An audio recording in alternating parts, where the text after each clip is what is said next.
নমস্কার, আমার নাম প্রিয়ঙ্করী হালদার। আজকে আমার নিবেদন কবি শঙ্খ ঘোষের লেখা মিথ্যে কথা। লোকে আমায় ভালোই বলে, দিব্যি চলন সই, দোষের মধ্যে একটু নাকি মিথ্যে কথা কই। ঘাটশিলাতে যাওয়ার পথে ট্রেন ছুটেছে যখন, মায়ের কাছে বাবার কাছে করছি বকুম বকুম। হঠাৎ দেখি মাঠের মধ্যে চলন্ত সব গাছে এক এক রকম ভঙ্গি ফোটে, এক এক রকম নাচে। ও মা, দেখো নৃত্যনাট্য। যেই বলেছি আমি, মা বকে দেয়, বড্ড তোমার বেড়েছে ফাজলামি। চিড়িয়াখানার নাম জানো তো?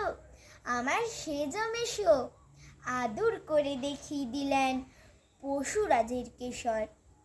কদিন পরে চুন খসানো দেওয়াল জুড়ে এ কি ঠিক অবিকল সেই রকমই মূর্তি যেন দেখি। ক্লাসের মধ্যে যেই বলেছি সুরঞ্জনার কাছে, জানিস আমার ঘরের মধ্যে সিংহ বাঁধা আছে।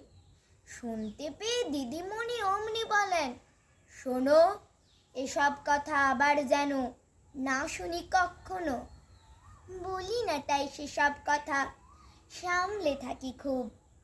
কিন্তু সেদিন হয়েছে কি, এমনই বেয়াকুব, আকাশ পাড়ি আবার চোখ গিয়েছে আটকে। শরৎ মেঘে দেখতে পেলাম রবীন্দ্রনাথকে।